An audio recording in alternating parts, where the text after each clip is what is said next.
Data versus doubt. Progress versus politics. New series now for BBC Two. Big Oil versus the world.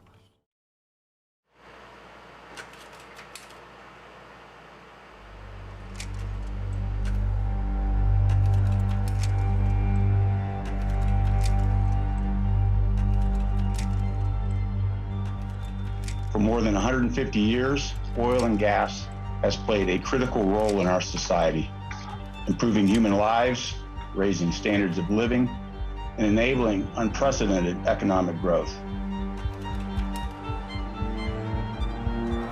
What do you do when you learn the product that you make threatens the entire planet?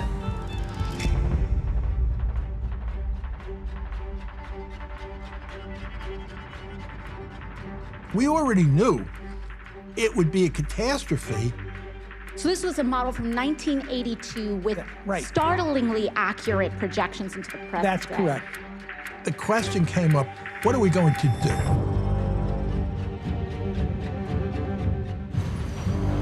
They realized that it was going to be an existential threat to their business, but they made a deeply unethical decision. The scientific evidence remains inconclusive. They lied. The scientific data is inconclusive. And yes, I was misled. This campaign of denial bought industry 30+ extra years of profit at the expense of the planet. Go, go, go, go, go. Unprecedented heat waves, terrifying storms, and widespread water shortages. Every heat wave occurring today is made more likely and more intense by climate change. Once again, putting lives at risk.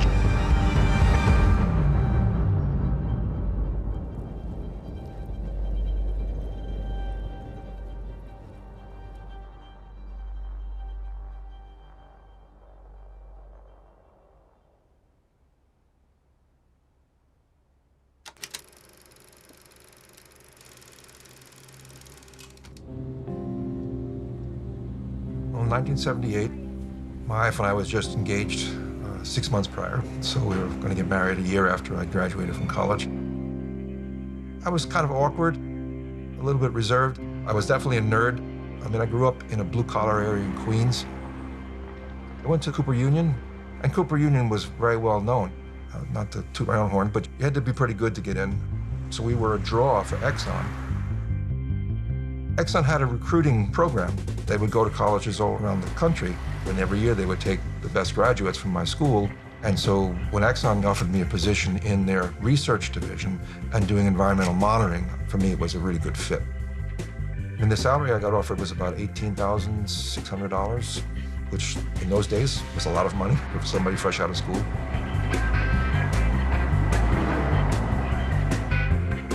Exxon was not just the largest oil and gas company in existence. It was the largest company, period, in existence. It did business all over the world. It was enormous, and the resources were gigantic. And it had a very good reputation. At the time I joined it, they had a company making word processors, fax machines. There was a new division of the company, Exxon Nuclear, and they had Exxon Solar. Exxon wanted to become an energy company. They were flush with funds. The oil business was doing really well in the 70s, and so they wanted to move into other fields related to energy. So the project that I ultimately ended up working for them on was really blue sky. They weren't going to make any money on it. It was just research for the sake of doing research. For somebody who was 22 or 23 years old, I was like, wow, I'm really happy here. This is a really great place to be working. I was really happy working for Exxon.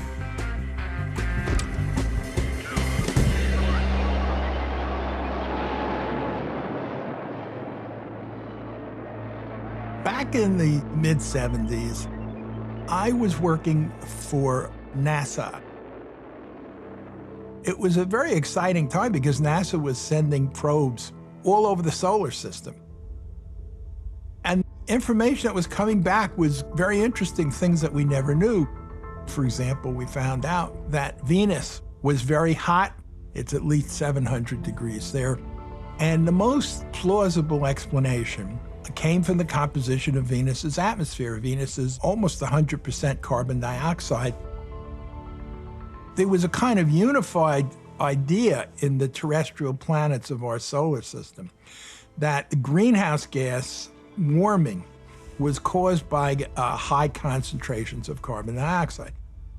At the same time, some research scientists were making observations of carbon dioxide in our own atmosphere, and we have seen this curve of increasing carbon dioxide. It's become a classic icon of the carbon dioxide problem, where CO2 keeps going up and up a few parts per million every year. And we can attribute that to greenhouse gases, primarily fossil fuel burning. All of the models showed that the average temperature of the Earth was going to warm. The question came up, what are we going to do? Over 85% of our energy was generated by fossil fuels. And about that time is when I had the opportunity to work as a consultant with the biggest company in the world at the time, Exxon. So this is a presentation entitled The Proposed Exxon Research Program to Help Assess the Greenhouse Effect. It's presented by Edward A. Garvey, myself, Henry Shaw, Wally Broker, and Taro Takahashi at Columbia University, March 26, 1979.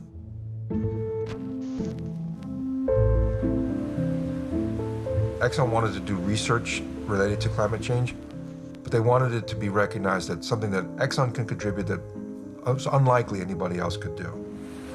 And the role of the ocean in the global balance of carbon dioxide was not well understood.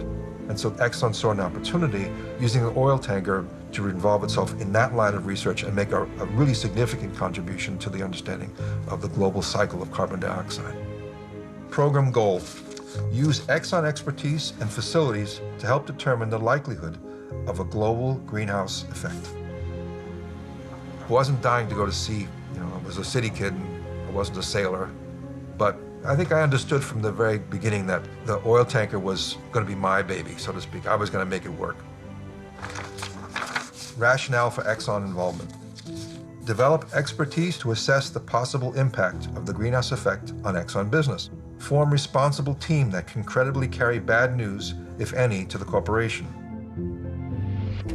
We wrote computer programs, we plotted graphs, we analyzed the results. We compared it with data, with what nature was doing, and we would compare our results with others' results. We would see if there's a consensus.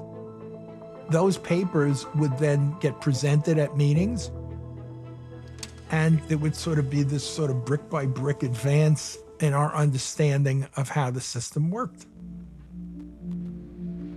Everything that we studied was basically consistent with the finding that the Earth was going to warm significantly, and we just were trying to say how it would warm. I can only speak about the research group in Exxon Research and Engineering. Everybody there accepted it. Roger Cohen completely accepted it.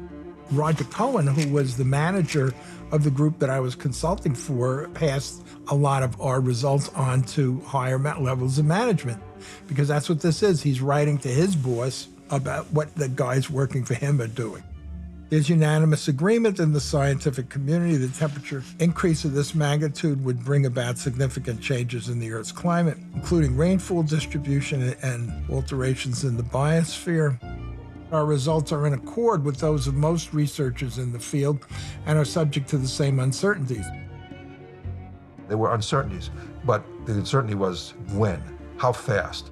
That's what we were looking at. If we didn't reduce fossil fuel consumption in a significant fashion, we were going to be facing significant climate change in the future. And here he's saying that we should keep doing the research because it can inform our decisions. Our ethical responsibility is to permit the publication of our research in the scientific literature. Indeed, to do otherwise would be a breach of Exxon's public position and ethical credo on honesty and integrity. Exxon knew. I can tell honestly that Exxon knew. I was convinced that Exxon was doing this research to understand it, to get a place at the table, to be part of the solution, not so that we can deny the problem.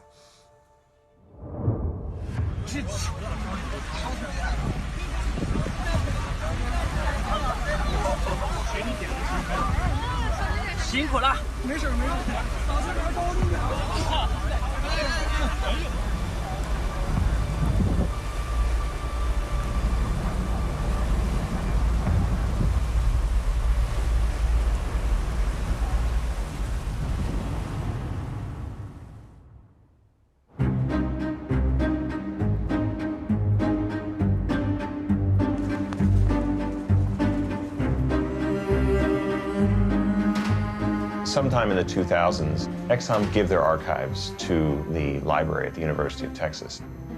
Many truckloads of documents. Perhaps it was a PR effort to show that this company has a proud history and it's all transparent, it's all in the library.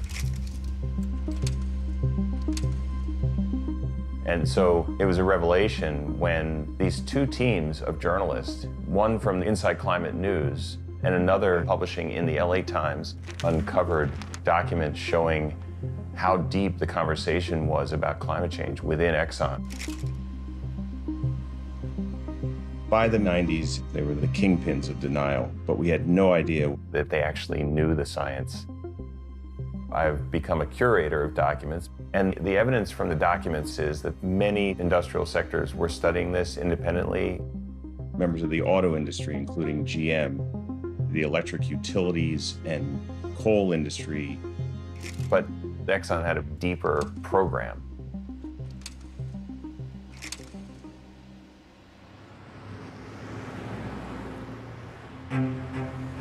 Gasoline and fuel oil prices fell 2% last month, the third consecutive monthly decline in the price of gasoline.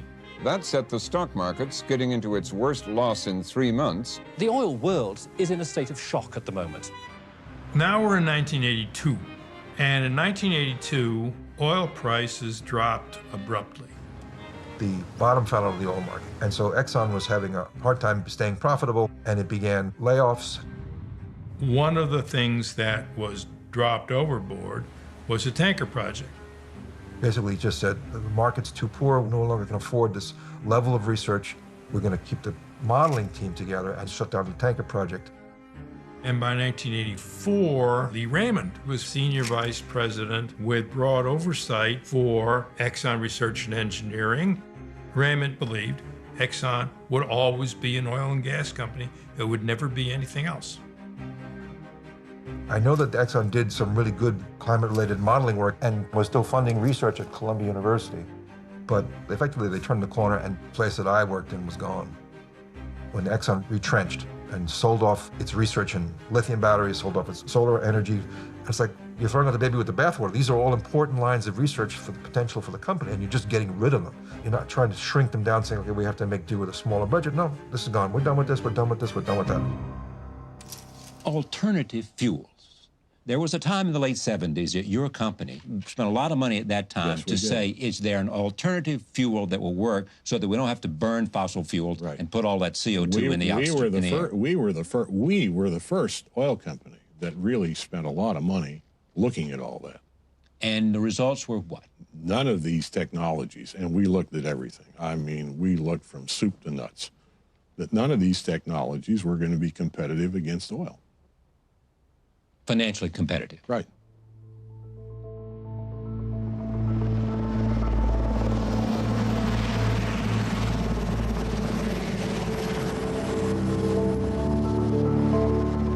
(1988) was the year that the issue of climate change moved from scientific journals into the realm of public policy.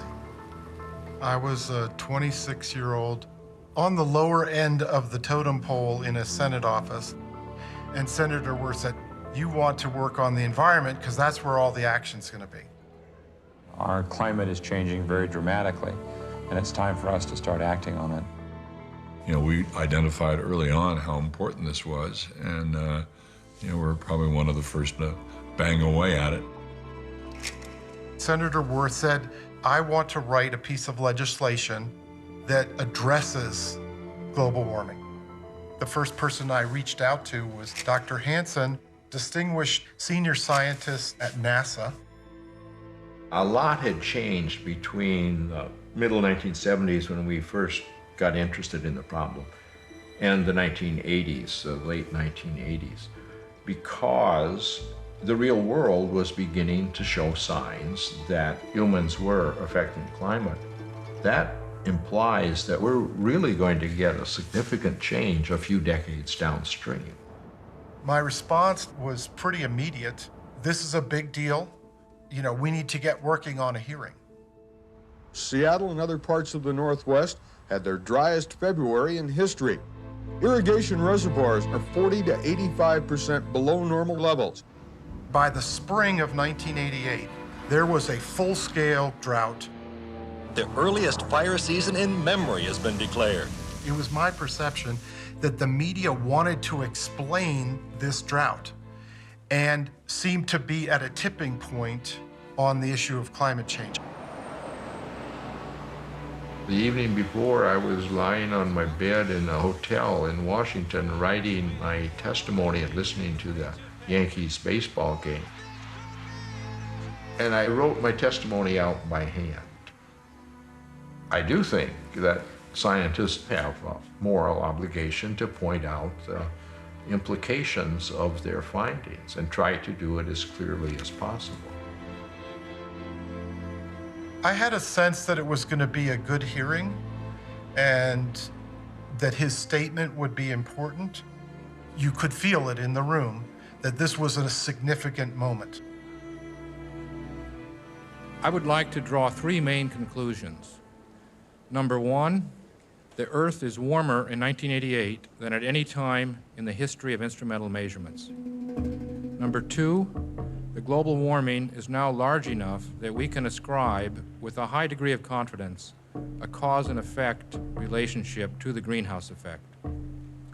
And number three, our computer climate simulations indicate that the greenhouse effect is already large enough to begin to affect the probability of extreme events such as summer heat waves. Altogether, this evidence represents a very strong case, in my opinion, that the greenhouse effect has been detected and it is changing our climate now. That was a kind of a magic sentence. This was not environmental groups. This was not some green cabal. Thank you very much. This was probably the lead climate scientist in the federal government making this statement. There was a buzz. I wrote on the hearing transcript, historic. And some experts are saying now that the whole world is heating up because of a global greenhouse effect. The implications for every human being, every animal, every plant on Earth are enormous. The next morning, the story was on the front page of the New York Times. There are no easy solutions. We're talking here about the use of gas and coal and oil. It was as if the rocket had lifted off. Pragmatists would argue that we cannot change our energy habits overnight. Scientists say we had better get going. I felt like tremendous progress was being made. There was greater awareness. There was public policy emerging. There was international negotiations developing. The problem of global climate change is one that affects us all. We can't just do nothing. Momentum is on our side, and it kind of opened up the world, and you had the feeling, oh, wow, this is really going to change. But the minute targets and timetables began to appear, those were magic signals to the industry. Uh-oh, this is serious. Little did we know how devastating the counterattack was going to be.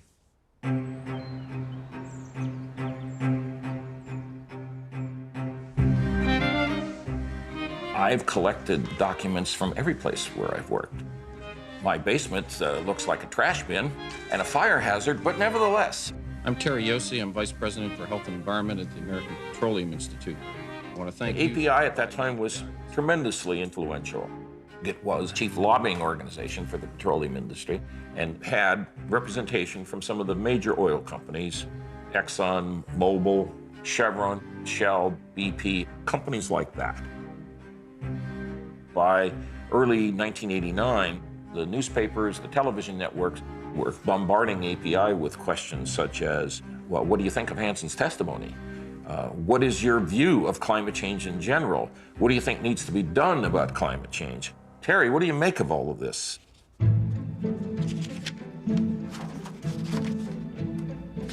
The decision was made that a briefing needed to be prepared for industry CEOs. Global Warming, The Knowns and Unknowns, by Terry F. Yossi, American Petroleum Institute, January 1989. There is scientific consensus that the atmosphere is changing due to human activities. There are three schools of thought that characterize the scientific and public debate over global warming. One that reflects API's present thinking was expressed by a scientist named Patrick Michaels in a recent article in the Washington Post. Our policies, noted Michaels, should be no more drastic than the scientific conclusions they are based upon. I'm not I hate this word. I'm not a denier. I'm a lukewarmer. Totally different. And people get that wrong. The lukewarm view on climate change, which means climate change is real, people have something to do with it, but it's probably not the end of the world. I'm probably a lukewarm libertarian, too. There is a real problem with this so-called global warming apocalypse projection. The Earth may, in fact, be going in the other direction. And until we solve that, it seems to me that we ought not take any very expensive remuneration. Pat Michaels was not a major voice in the scientific community on climate change, but I think he was primarily useful to the industry as an external voice of doubt, creating more skepticism about policymakers taking action. In that vein, API must become an active participant in the scientific and policy debate. We are well on our way to doing that. We must make policymakers fully aware of the uncertainties surrounding the global warming issue. It's amazing. I mean, it's a call to action. They're realizing it's going down. We need to be in the room talking about uncertainty and downplaying the urgency effectively. That is the call. Their focus is trying to emphasize uncertainty. And we can show that they pretty much did that in following years.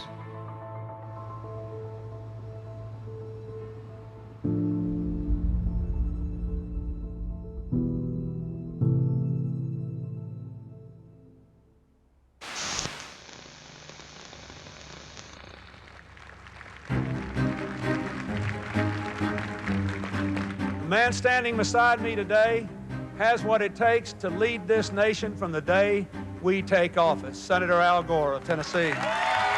Bill Clinton, the Democratic Party's certain choice as presidential candidate, has announced his running mate. Al Gore has spent the last decade working on the global environmental challenges we desperately need to address. Together, we will finally give the United States a real environmental presidency.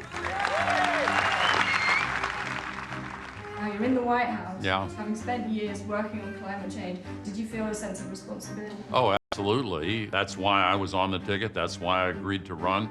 But that was the principal task that I set for myself entering the White House. And I went to work right away. Today, I announce our nation's commitment to reducing our emissions of greenhouse gases to their 1990 levels by the year 2000. So when Clinton and Gore were elected, there was, widespread hope. But the honeymoon just didn't last long.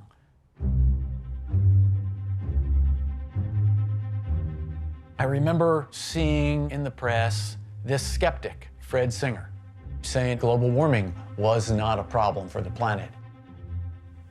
A respectable body of opinion in the international scientific community believes that any climate warming is as likely to be beneficial as harmful. You saw that he had worked on tobacco and a number of other issues. He was sort of a specialist in denial. I thought, that's odd. I was aware that this emerging industry of naysayers was growing. This effort to cast doubt You had reams of material coming out of the government. They were at NOAA, at NASA, this expanding network of people working on this day in and day out, saying that this was a legitimate issue and that we needed to do something about it. And on the other hand, you had 2 or 3 guys who went around to conferences and said, oh, I'm not sure. Oh, maybe there's clouds. I would like to show you the warming that the satellite sensed over the same region from 1979 to now, which is the next slide, if you could. Thanks. Nothing. First Fred Singer, then Pat Michaels. So you start to think, well, who are these people and where are they coming from? Oh, interesting. They're funded by Exxon's foundation, from the Coal-Fired Power Utilities, Western Fuels Association, Global Climate Coalition, and they're funding climate deniers. We are not an ad hoc group anymore, but as a matter of fact, the Global Climate Coalition formalized not too long ago. The Global Climate Coalition consisted of every major manufacturing trade association that produced or consumed fossil fuels, and every major company that was in the fossil fuels industry. And so it's a considerable coalition of business interests. The Global Climate Coalition put out a bid for a contractor to provide communication services. I'd left API in the late spring, and I had come over to the Harrison firm, a public relations firm devoted exclusively to environmental issues. I was asked to be a part of the pitch team because I was well known in the petroleum industry. I was brought in specifically to handle press relations for the Global Climate Coalition. A lot of reporters were assigned to write stories, and they were struggling with the complexity of the issue. So I would write backgrounders so that reporters could read them and get up to speed. Communication proposal prepared for the Global Climate Coalition by the E. Bruce Harrison Company. Scientists, economists, academics, and other noted experts carry greater credibility with the media and general public than industry representatives. Communication efforts should be directed toward expanding the platform for third-party spokespersons. You recruit that person, you pay that person to give a speech or write an op-ed. The Global Climate Coalition would do the background work of placing that op-ed or maybe editing it. I met some really brilliant climatologists and meteorologists. I met Pat Michaels. He struck me as someone who was very smart. He loved talking about this issue. What was your relationship with the GCC, the Global Climate Coalition? Oh, God. Not much. You were on their scientific advisory board. Yeah. What does that mean? I don't think we ever had a meeting. I understand you did. We did? It wasn't much of a relationship at all. I mean, when you bring up GCC, it's like, oh, wait a minute, who were those guys? How did the funding that you received from the fossil fuel industry and impact what you were able to do work-wise and impact the views that you took? It didn't change what I do. It didn't change the way I think. How much do you think you did receive from industry? I don't know. Do you feel like, in a way, you were sort of used by them, that you were... No, I was using them. You got that wrong. What? I mean, I'm somewhat verbal, and I like to write. And I have an overestimation of my ability, my sense of humor. But can you imagine somebody giving you a little bit of money to say, write whatever you want every 2 weeks? And we had a blast doing that.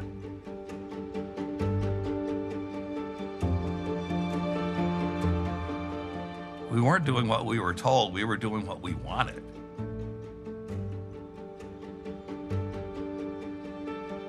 The Global Climate Coalition is seeding doubt everywhere, sort of fogging the air with these counter-arguments that are contradictory and nonsensical, and environmentalists really don't know what's hitting them.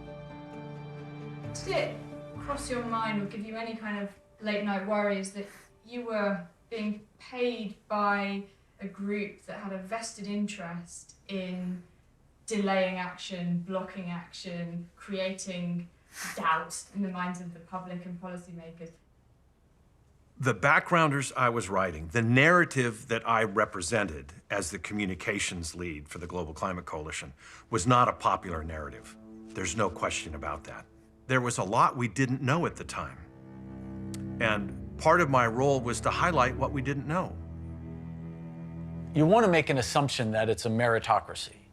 A good argument will prevail and it will displace a bad argument. But what the geniuses of the PR firms who work for these big fossil fuel companies know is that truth has nothing to do with who wins the argument. If you say something enough times, people will begin to believe it.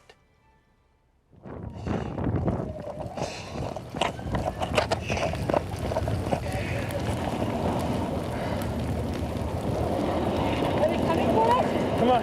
Watch out! Watch out! Yeah! Not if I can fast.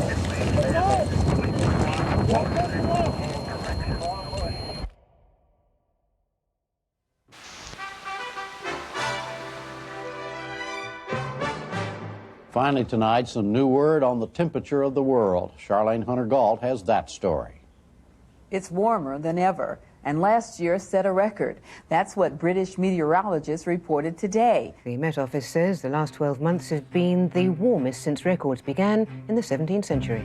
You have ice slowly melting, you have sea levels rising, you have places like... We knew in '95 that humans were affecting the global climate. Back in 1990, the first report of the Intergovernmental Panel on Climate Change, the IPCC, concludes that it's too soon to tell definitively whether there is or is not a human-caused global warming signal. 5 years later, a very, very different finding. People at different institutes using different statistical methods, different models, formally identified a human-caused global warming signal. This was a paradigm shift in scientific understanding of the reality of human effects on climate. I was 40 years old. I had spent 1.5 years working as convening lead author for Chapter 8 of the IPCC's second assessment report. It was detection of climate change and attribution of causes. We were in plenary in the beautiful Palacio de Congresos de Madrid.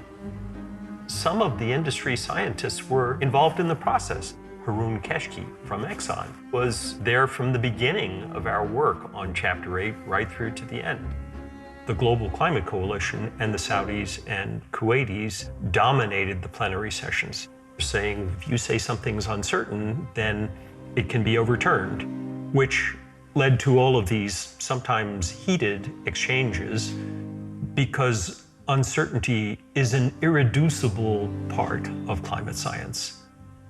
The notion that uncertainties mean you can't say anything useful about anything is preposterous. There were these extraordinary back and forth discussions, and my job was to implement those changes that we had discussed and agreed upon. The bottom line finding agreed upon by all countries present in Madrid was 12 words.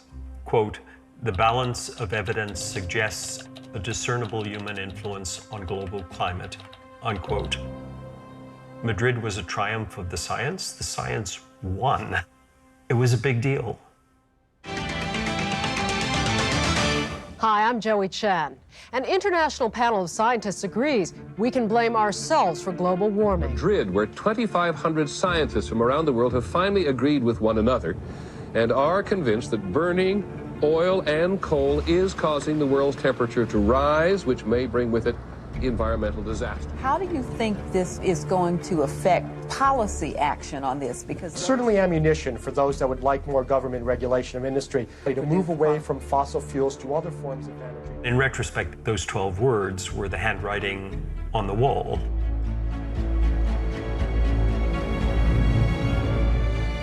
What happened next was that the Global Climate Coalition really came onto my radar screen. In the spring of 1996, they published this report, the IPCC institutionalized scientific cleansing. They were arguing that I had purged all discussion of uncertainty from the document, which was patently untrue. 20% of Chapter 8 was specifically devoted to the discussion of uncertainties. The changes quite clearly have the obvious political purpose of cleansing the important information that would lead policymakers and the public to be very cautious, if not skeptical, about blaming human activities for climate change over the past century. I had grandparents who were cleansed because of their religion in the Second World War. People were being cleansed because of their religion in Bosnia. And the Global Climate Coalition, through this odious scientific cleansing, was arguing that I was guilty of a crime. These revisions raise very serious questions about whether the IPCC has compromised or even lost its scientific integrity.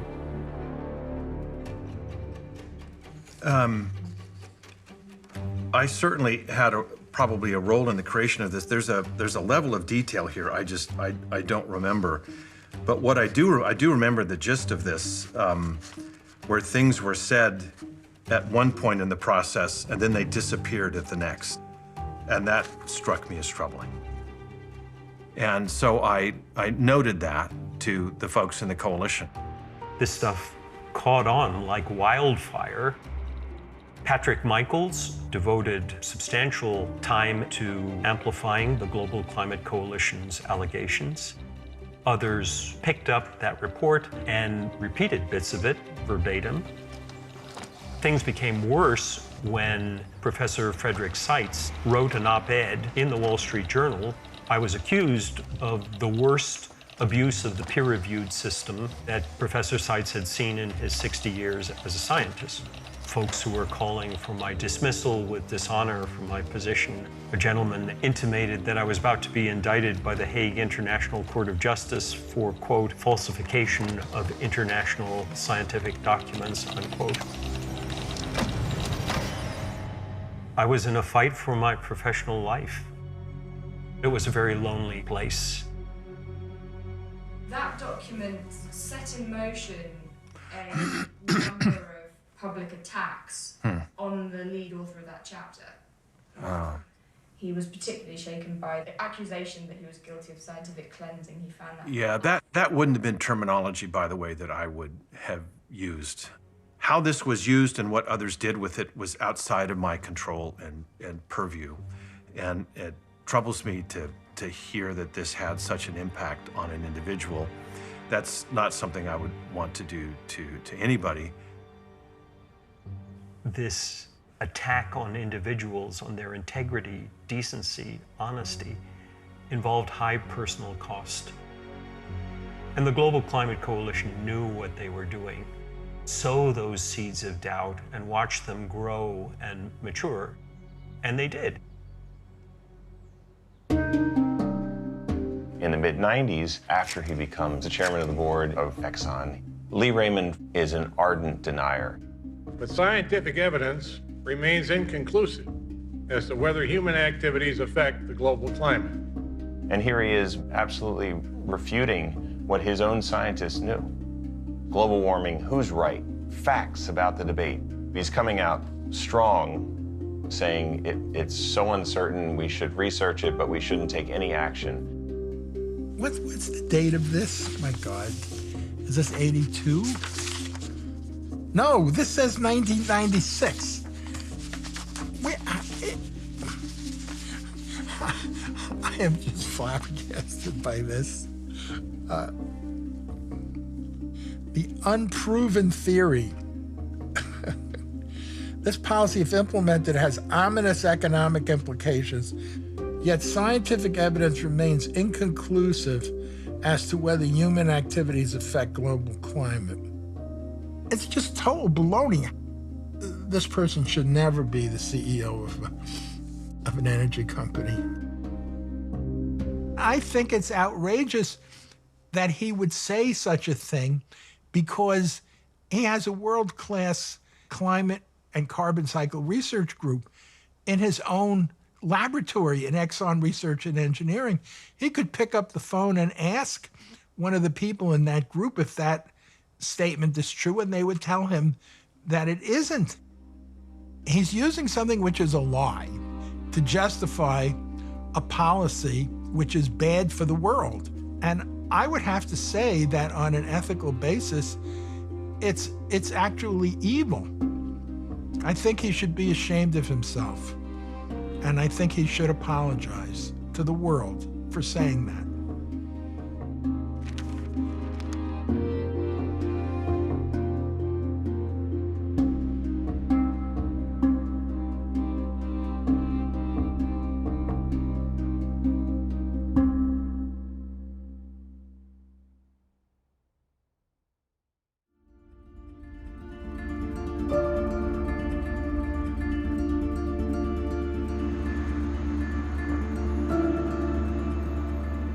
Two weeks from now, this issue of global climate change will be discussed by more than 120 different countries in Berlin. I wanted the United States of America to lead the world community to agree on a set of global initiatives and policies. The United States is committed to reaching 1990 levels of greenhouse gas emissions by the year 2000. Thank you very much. Thank you. We said that the United States was prepared to engage in targets and timetables. I mean, that was obviously a massive threshold for us to cross. I declare open the first session of the Conference of the Parties. The convention is coming of age. The question was, who goes first? It was in no way possible to get a global treaty with the proposal that the poorest countries in the world would have to take the same obligations that the wealthy countries were undertaking.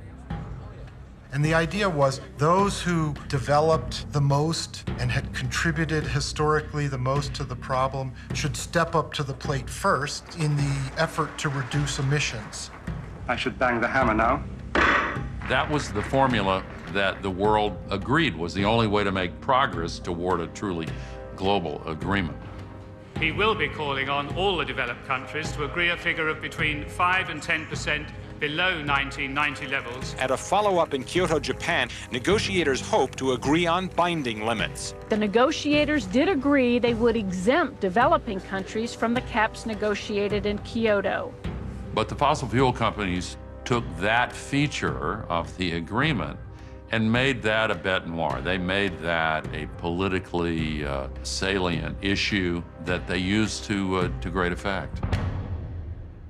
This is the strategy of the Grand Fog.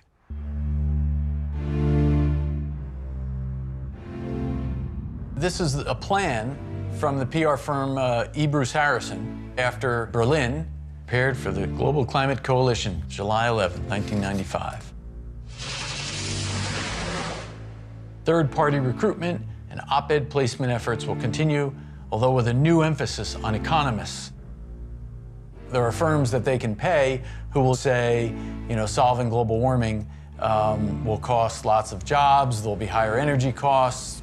This is the next layer of fog.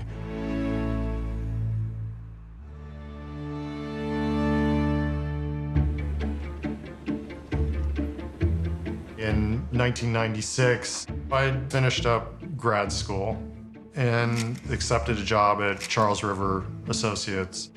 We were doing work for the American Petroleum Institute, so they had a particular point of view. If the US goes ahead and reduces its emissions and countries like China and India don't do anything, the US puts itself at a competitive disadvantage. To try and put numbers on what those damages would do, how much they were hurt, I think is important, right? We wrote a couple papers on our findings. I had a general surprise of how much attention it got. It was finding its way into the airwaves. Our president must decide if he'll sign a UN climate treaty that could increase the cost of gasoline by 50 cents a gallon and raise electricity and natural gas prices by 25 to 50%. There's great pressure that came from the clients to talk about jobs. We tried to tell clients we really can't measure jobs accurately. But, you have to get paid at the end of the day. So, we ended up doing the best we could talking about jobs. But you don't really know. Would cost probably 500,000, 600,000, 700,000 jobs a year. That would hurt the U.S. automobile industry and it would hurt the U.S. economy. Every independent, and I say every independent economic study, has come to the same conclusion that the impact is negative and it's going to cost jobs.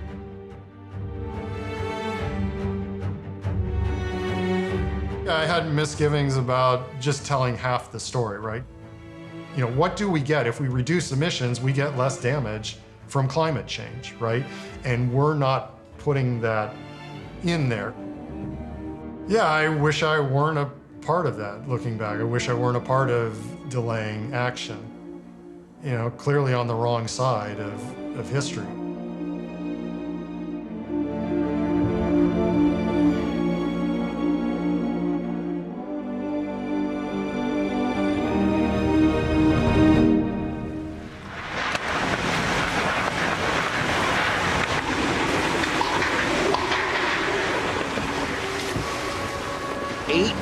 Weather and climate-related disasters with a damage total of more than $1 billion each.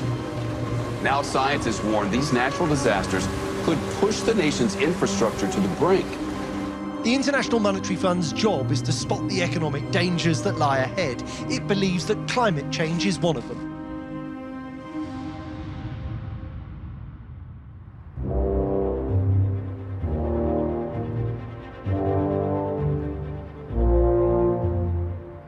Please welcome our chairman, Lee Raymond. A United Nations effort is moving toward decision in 1997 to cut the use of fossil fuels based on the unproved theory that they affect the Earth's climate. So it's critical that we in the industry provide a voice of common sense on this important issue. So we must continue to work for more unity and more cooperation. One example is our close cooperation with the automobile industry. Recently, they have become engaged in the global climate issue and are active, aggressive allies. In the run-up to the Kyoto Protocol, there's a massive push to stop it, to kill it by industry. They know that this is the big fight. You're seeing these ad campaigns, denial ad campaigns, TV ads, print ads, there's op-eds. Millions and millions of dollars worth of advertising. It's not global. Why is the U.S. being obliged to do more than everyone else? It's not global and it won't work. And everybody sung from the same song sheet. Consensus that exists on global warming is fiction. Who really cares? The biggest loser in all of this will be science. And I'm here to defend science. And then, out of nowhere, the Senate issues this Byrd-Hagel resolution, which passes 95-0. Once there's an international treaty, it has to come back and be ratified. And in a nutshell, the Byrd-Hagel resolution says the Senate wouldn't sign on. It just put this storm cloud above the negotiations, even before the meeting began. SRES 98 puts the administration on notice that an overwhelming and bipartisan majority of the United States Senate rejects its current negotiating position on a proposed new global climate treaty. I was not going to support a treaty that bound this country, which would affect our economy, everything else, when we didn't have the absolute scientific evidence, first of all, to prove it, and second, and maybe even more important, let all these other countries off. That was my position then. It would be my position now. If anything has become clear during congressional hearings on this issue, it is that the science is unclear, is that the scientific community has not even come close to definitively concluding that we have a problem. I'm not a scientist. I'm not a climatologist. I listened to a lot of people. I asked for a lot of opinions. I had scientists come in, I had other people come in. We unearthed documents that show a series of meetings and briefings that Chuck Hagel received. Oh, wow. Quite amazing. Here's a memo from the American Petroleum Institute. They're putting on a luncheon, they're hosting Senator Hagel, and they're going to brief him. Scientists do not have a precise understanding of this issue. Doubt. Meeting with Senator Hagel and the Ford Motor Company. It's the American Automobile Manufacturers Association, the Aluminum Association, Chemical Manufacturers Association. You know, I'm emphasizing Senator Hagel, but this is happening all throughout the Senate. What were they saying to you in those meetings? And did you learn anything that did help to shape your views? Well, they made their case. They made their point. I wasn't surprised by anything I heard. You met Lee Raymond, the chairman and CEO of Exxon. What kind of relationship did you have with him? Well, Lee Raymond was a South Dakota boy. I remember that. I didn't have a close relationship with him, but I listened to him. He's head of the largest oil company in the country. I listened to everybody's opinions. So this is a page from a briefing document, and it's the title is "The Dilemma for Congress." Draft resolution is attached for your consideration. So the American Automobile Manufacturers Association is putting forth on behalf, I think, of the Global Climate Coalition, the draft resolution for the Senate to preemptively kill the Kyoto Protocol. You mean the Byrd-Hagel resolution? They didn't draft that. That resolution was decided by us, by the senators. Vice President Al Gore is on his way to Kyoto, Japan, to attend the Global Warming Summit. Now, the goal of the conference is an international treaty to protect the environment, but so far, it's been hard to find anything the diplomats can agree on. I think Byrd-Hagel really destroyed any hope of getting something done in Kyoto. There was no argument by the administration against the Byrd-Hagel resolution. The Clinton administration certainly didn't want to go into open war. To those who seek to obfuscate and obstruct, we say, we will not allow you to put narrow special interests above the interests of all humankind. Both substance and of spirit. Corporate American I have no doubt that the process Corporate American leadership will not save the world. It was just an unbelievable mess. He did broker a deal and got as much out of Kyoto as he could have. But we were not going to get steep cuts in CO2 emissions out of a global agreement with all the industry fighting against them. Delegates from the U.S. and 149 other countries have approved the treaty known as the Kyoto Protocol. The powerful American industrial lobby says any deal will now be blocked in the USA. I feel that at the end of the day, the Clinton-Gore administration was not able to deliver on the lofty promise of American leadership. The door closed for the next 10 years.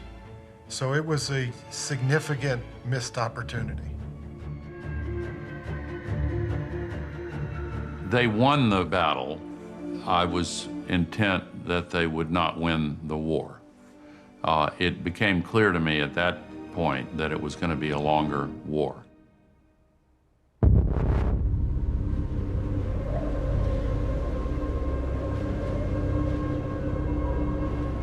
It is unequivocal that human activities are responsible for climate change. That's the finding of a new study by the UN's Intergovernmental Panel on Climate Change. A dire warning and a stark reality.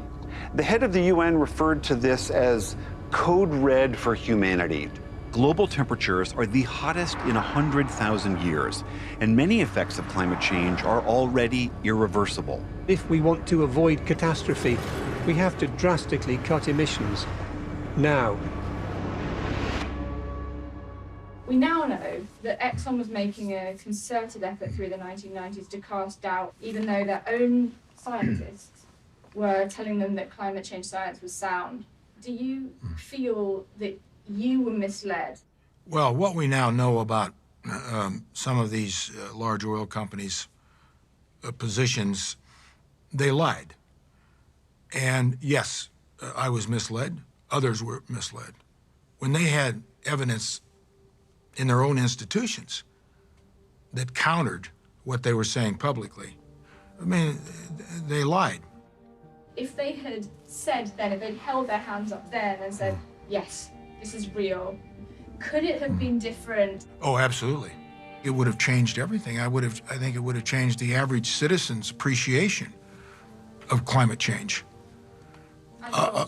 And mine, of course. It would have put the United States in the world on a whole different track. And today we would have been so much further ahead than we are. It cost this country, and it cost the world. I think it's the moral equivalent of a war crime. I think that it is, in many ways, the most serious crime of the post-World War II era. The consequences of what they've done are just almost unimaginable.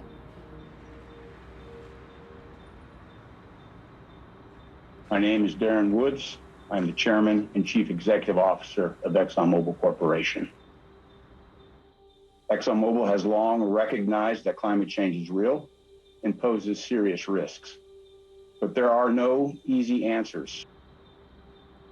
I'm not aware of any unique understanding that we had in the science. We engaged with the broader community and worked with them to advance our own understanding. And as time passed and scientific understanding evolved, so did our position.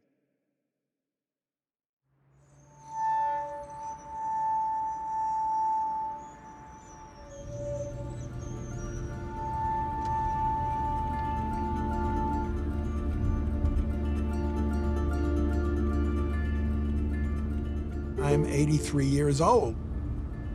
3 or 4 decades ago, we predicted it. As a scientist, to have those predictions come true, that's sort of the golden icon that you look for. However, as a human being and as an inhabitant of planet Earth, I'm horrified to watch the lack of response to this. I am trying as much as possible to distance myself emotionally. So you're angry? Yes, I'm furious.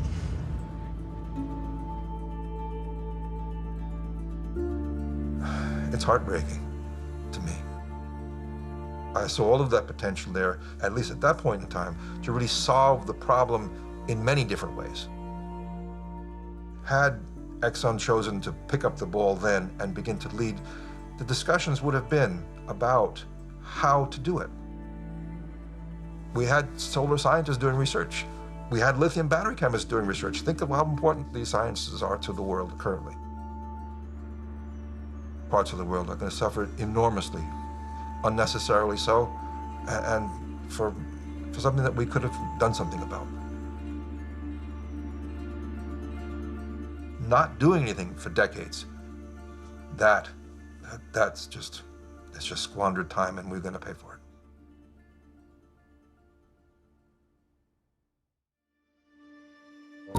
I don't think science is settled. I mean, how could it be? Koch Industries was able to reshape the Republican Party into one that identified with the idea that climate change is not real. It really was a tragedy. There was no appetite for addressing climate change at all.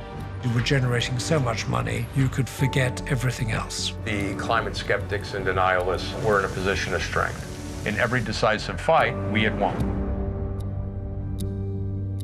We can educate ourselves further on the efficiency of environmentalism. Watch The People v Climate Change now on BBC iPlayer.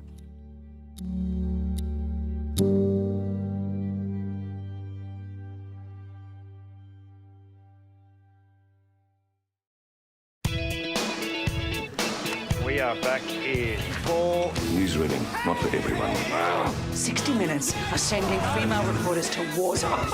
You're a war zone on two legs. She contracted HIV through a blood transfusion. Used to have a serious news audience, and we started serving them glamour. He told me it was all rumours. Can I get that interview? Let's do it. I plan to put up a fight. Yes! How does she do it, huh? Nightmare on screen, camera goes on her, magic.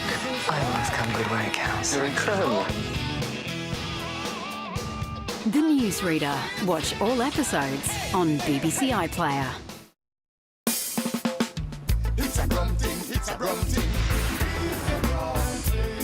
Hello, welcome to my city, welcome to my place, welcome to my zone. Hello, welcome to my city with beautiful people with smile on them face. Hello, welcome to Town Hall, Baltic Triangle and the Academy. Hello, Wagwan. Hello, Grand Central. It's a rum thing, it's a rum thing. It's a rum thing, it's a rum thing. It's a rum thing, it's a rum thing. The Birmingham 2022 Commonwealth Games starts tomorrow on BBC One and iPlayer.